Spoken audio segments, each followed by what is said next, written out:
प्राणों की बलि लग जाए लेकिन वे नहीं जाने दूंगा, ऐसा निश्चित कर लिया। और कहा महाराज मेरे एक पुत्र है, रत्न कंवर एक पुत्र लाडला, जिनकी कर दूं चीर, इतनी सुनता भगवान के मन में आ गई धीर। चलो ठीक है। फिर कहते हैं कि हे राजन, अरे पुत्र तेरा ही नहीं है, तुम्हारी रानी से भी जाकर पूछो, उसने 9 महीने तक गर्भ में रखा है, 4 वर्ष तक गोद में रखा है, गीला में सोई है, सूखा में सुलाया है, लालन पालन करके बड़ा किया है, उनका अधिकार नहीं है? तब उनसे पूछ कराओ। तब राजा महल में जाते हैं और मुखमंडल पर उदासी छा रही और चेहरा काला पड़ गया। और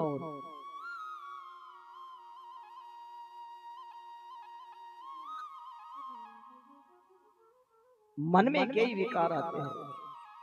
तब राजा महल में जाते ही रानी समझ जाती है कुछ बात तो है।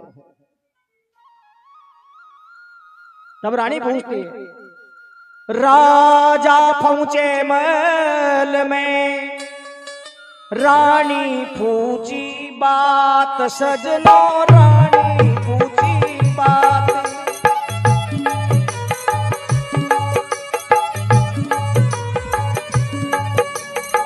चंदा सो मुखड़ो प्रिया क्यों होई अंधेरी रात।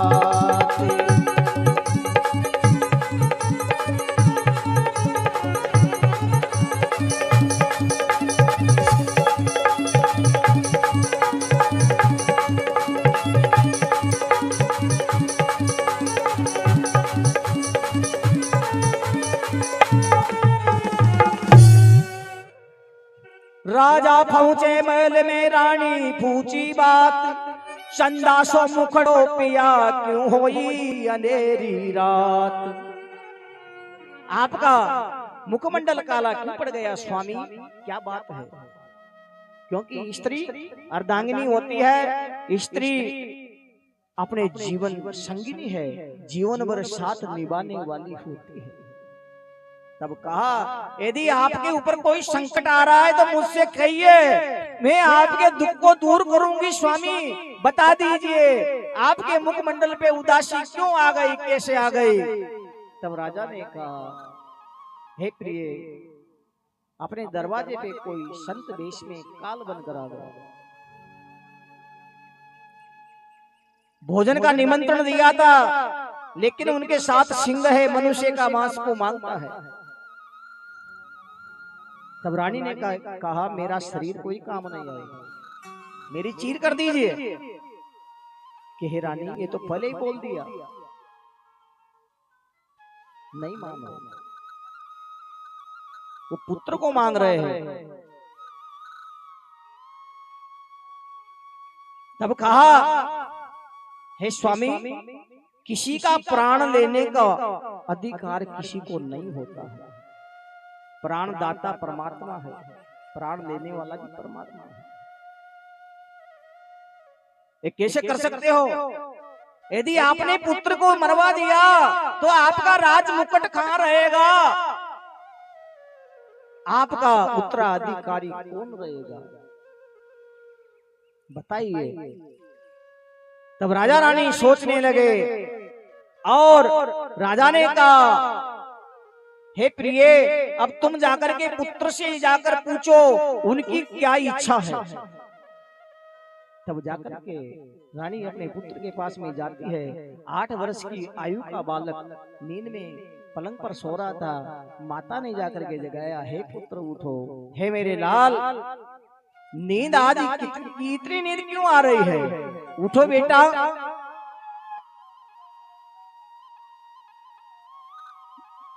उठाने की कोशिश करे, नींद गहन नींद में सो रहा है। तब नींद को ली, कहो माँ क्या बात है? आंखों में आंसू देखकर पुत्र पूछता है, कौन सा संकट आ गया, आप क्यों रो रही है माँ? आप जो कहे वो मैं करने में तैयार हूँ, आपके आंखों में आंसू नहीं देखना चाहता हूँ। पुत्र हो तो ऐसा होना चाहिए और स्त्री हो तो ऐसा होना चाहिए जो राजा के साथ के लिए प्राणों का दान देने के लिए तैयार हो गए। और पुत्र से कहा है, हे पुत्र, कोई संत अपने द्वार पर आए हैं, भोजन का निमंत्रण दे दिया, लेकिन उनके साथ सिंह है, मनुष्य का मांस को मांगता है। हे पुत्र, हमारे मांस को बूढ़ा बताता है और तुम्हारे मांस के ऊपर इच्छा करता है। तो बालक ने कहा, ये सोचने की कोई बात नहीं है, यदि मेरा शरीर साधु संतों की सेवा में लग जाए तो इनसे बड़ा तो मेरा भाग्य और कुछ नहीं होगा। विलंब मत कीजिए। एक दिन जो जन्म लेता है उनको मरना ही पड़ता है, लेकिन मरे तो ऐसा काम करके मरे जो दुनिया याद करती रहे। इसलिए कहा है, अरे मन मुसाफिर निकलना पड़ेगा, जाना पड़ेगा, काया कुटी को खाली करना पड़ेगा। मन मुसाफिर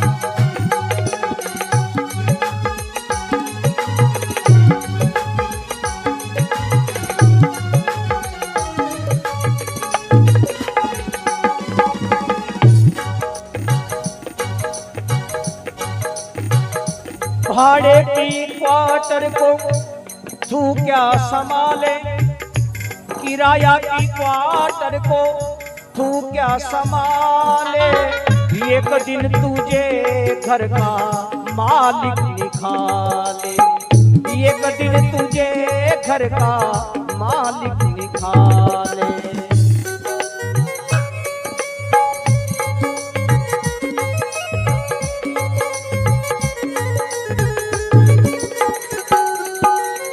और कहा है, उसी का किराया भी, उसी का किराया भी देना पड़ेगा, देना पड़ेगा, काया कुटी को खाली करना पड़ेगा। ओ मन मुसाफिर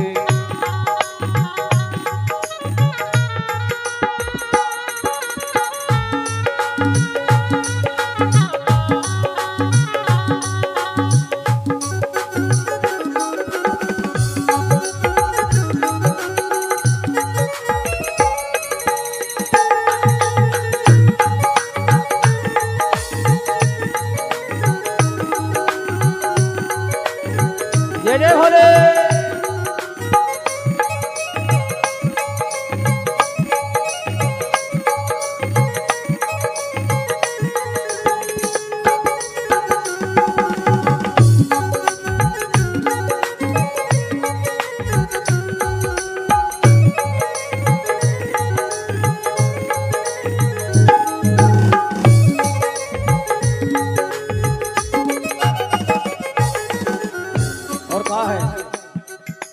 आएगा नोटिस जमानत न होगी, पल्ले अगर कुछ अमानत नहीं होगी, आएगा नोटिस जमानत नहीं होगी, पल्ले अगर कुछ अमानत नहीं होगी, तो फिर क्या होगा? हो करके कैद तुझे, हो करके कैद तुझे चलना पड़ेगा, चलना पड़ेगा, काया कुटी को खाली करना पड़ेगा। ओ मन मुसाफिर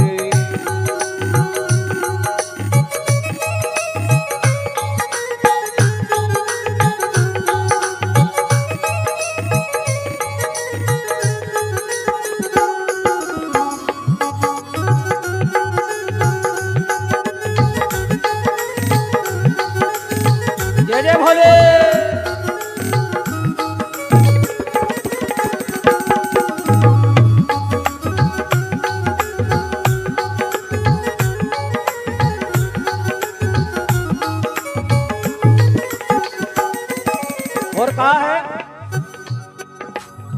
यमराज की अदालत छड़ोगे, पूछेगा हाकिम तो तुम क्या कहोगे।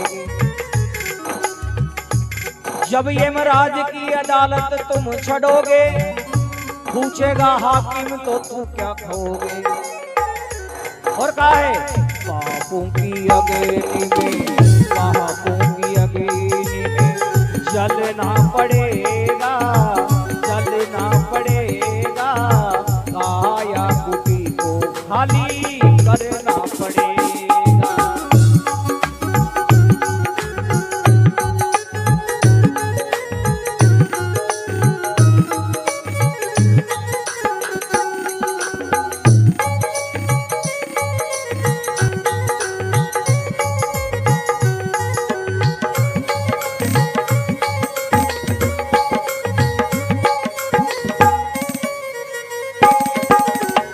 हर हर महादेव।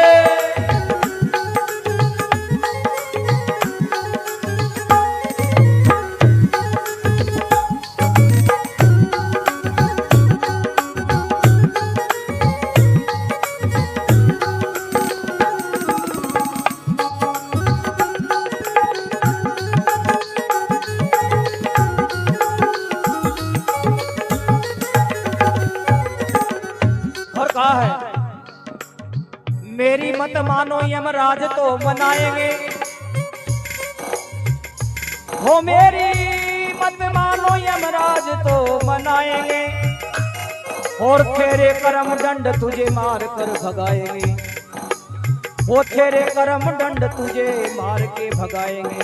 फिर क्या होगा, घोर नरक में, घोर नरक में जाना पड़ेगा, जाना पड़ेगा, काया कुटी को खाली करना पड़ेगा। मन मुसाफिर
बोले सच्चिदानंद भगवान की। राजा ने ऐसा हट कर लिया और राजा मोर ध्वज उनका ऐसा संस्कारी पुत्र जिन्होंने अपना बलिदान स्वीकार कर लिया और झट उठ करके दौड़ा, संतों की शरण में जाकर के गिरा, चरण पकड़ लिए, महाराज मेरा भाग्य धन्य है जो ये मेरा शरीर आपकी सेवा में काम आएगा। अपने माता पिता से कहा अब तुम चिंता छोड़ दो और जो भी करना है। तब राजा रानी अपने पुत्र की चीर करते हैं। दोनों पति पत्नी हाथ में एक करोती ले ली और करोती लेकर के उनके सिर पर चलाई, उनका गला काटने लगी। धीरे धीरे बालक कहता है जल्दी मत करो, आराम से चलाओ, करो की। तब रानी कहती है हे पुत्र, है मेरे कलेजे का टुकड़ा, अब मैं क्या करूं, मैं तुझे कैसे बचाऊं? यदि तुझे बचाऊंगी तो तेरे पिताजी का वचन नष्ट होंगे, धर्म नष्ट होगा, मर्यादा नष्ट होगी, राज्य भी नष्ट हो जाएगा, मैं कैसे बचाऊं? तब वो कहता है मां चिंता मत करो, तुम्हारा नाम अमर हो जाएगा, चिंता मत करो। तब पिता कहते हैं हे पुत्र, दुनिया हमसे हत्यारा कहेगी कि इन्होंने पुत्र को मार दिया, कि नहीं नहीं चिंता मत करो। तब बातें करते करते अपना पुत्र के सिर को काटते हैं और दो भागों में बांट करके कहते हैं महाराज। तब राजा रानी की आंखों में आंसू देखा, महाराज जी ने कहा नहीं भैया हम तो जा रहे हैं, नहीं करेंगे भोजन। आंसू आ गया तुम्हारे तो, जहां जिस घर में आंसू गिरते हैं वहां साधु संत भोजन नहीं करते हैं, तुम्हारे घर में आंसू गिर रहे हैं, कैसे भोजन करेंगे? चरण पकड़ लिया भगवान, हे महाराज हमें क्षमा कर दीजिए। चलो ठीक है, क्षमा कर देते हैं। तुम ऐसा करो, जो इस शरीर का ये दो हिस्सा है, दो भाग है, एक भाग को मेल में रख दो, एक सिंह के लिए डाल दो। एक सिंह के लिए डाल दिया, एक मेल में रख दिया और कहा भोजन बनाओ। कुछ नहीं बनाना है, दाल बाटी बनानी है।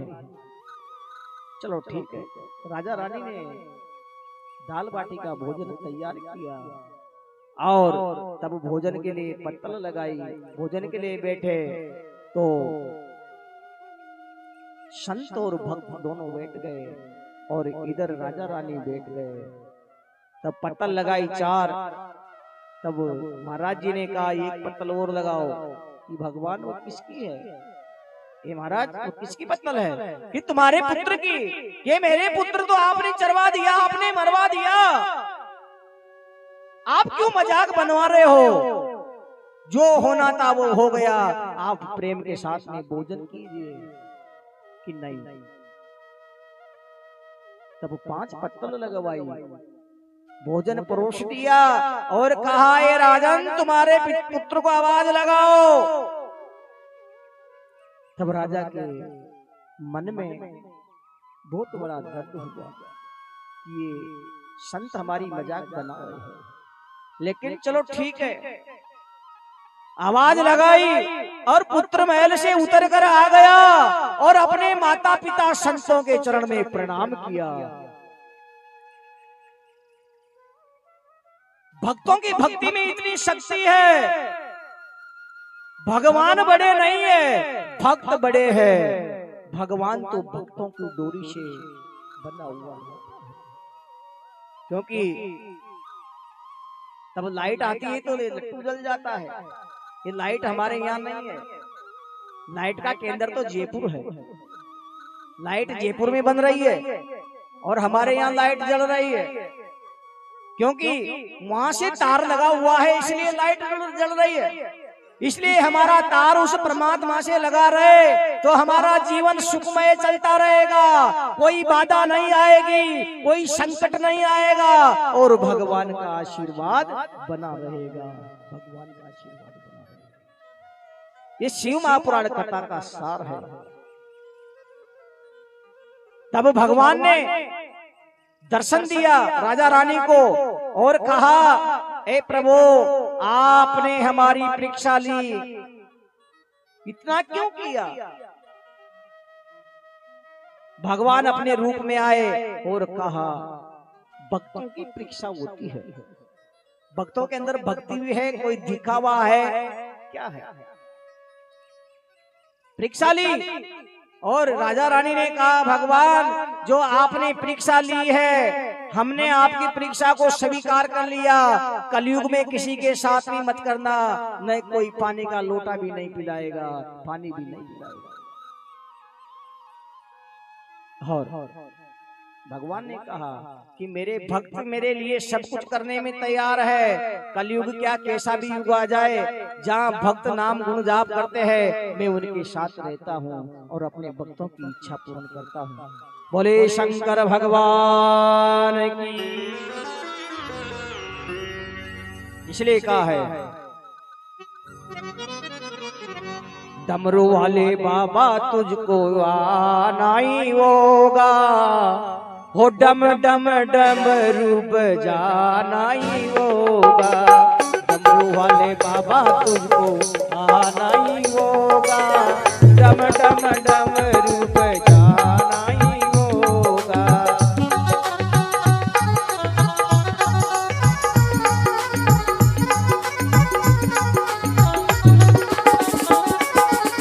माँ गोरा और गणपत जी को, माँ गोरा संग गणपत जी को लाना ही होगा। डमरू वाले बाबा तुझको आना ही होगा, डम डम डमरू बजाना ही होगा।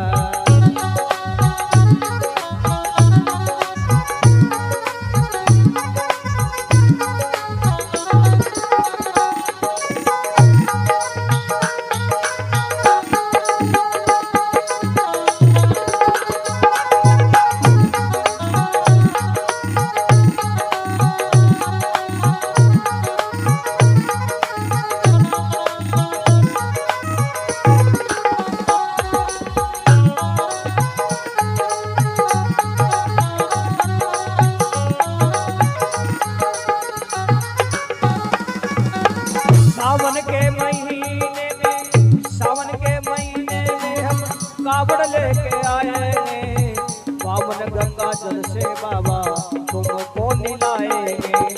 पावन गंगा जल से बाबा तुमको दिलाएंगे। और कावड़िया को पार लगाना ही होगा, कावड़िया को पार लगाना ही होगा। वो डम डम डमरू बजाना ही होगा।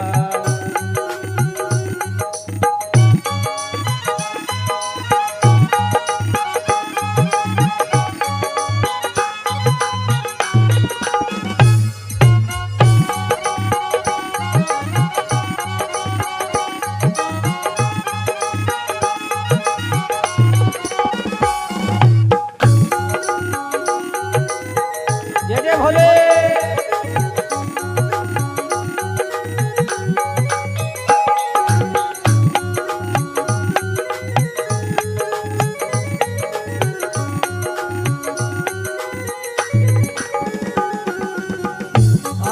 पूरा दूध बाबा तुझ पे चढ़ाएंगे, केसरिया चंदन से बाबा तिलक लगाएंगे। केसरिया चंदन से भोले तिलक लगाएंगे।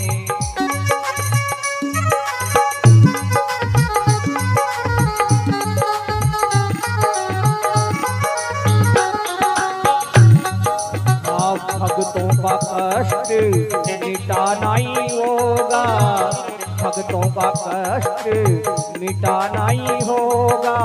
वो डम डम डमरू बजाना ही होगा। डमरू वाले बाबा तुझे आना ही होगा, वो डम डम डमरू बजाना ही होगा।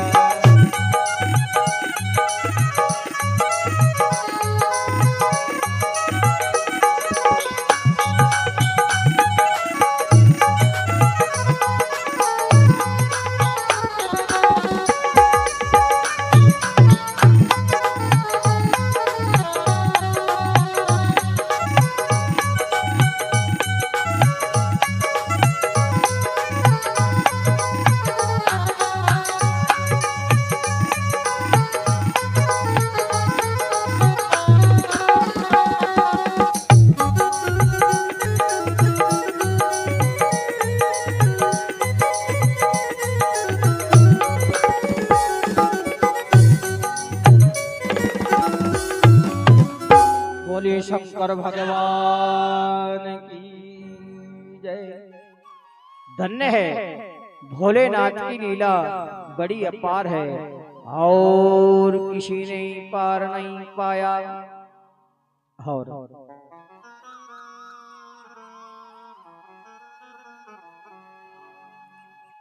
और कहा, ऋषियों ने पूछा, सूत जी से प्रश्न करते हैं। ऋषि मुनि सूत जी से प्रश्न करते हैं, पार्थिव प्रतिमा पूजा विधानम ब्रूयिष्टम एनम पूजा विधानम सर्वविष्टम अवाप्ते है।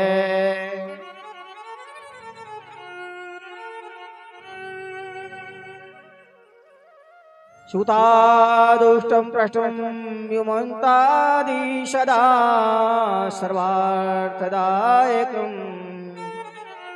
स्वादुं संस्तासं शरणं प्रवर्तिं हैमिव। सूत जी बोले, अपने बहुत श्रेष्ठ बात पूछी है, ये सदा सब अर्थों की सिद्धि करने वाली है। इसके कहने से ही शीघ्र दुखों की शांति हो जाती है। इसलिए मैं कहता हूं मुनीश्वरों, अब तुम सुनो, भगवान शिव जी के पार्थिव लिंगों की महिमा सुनो।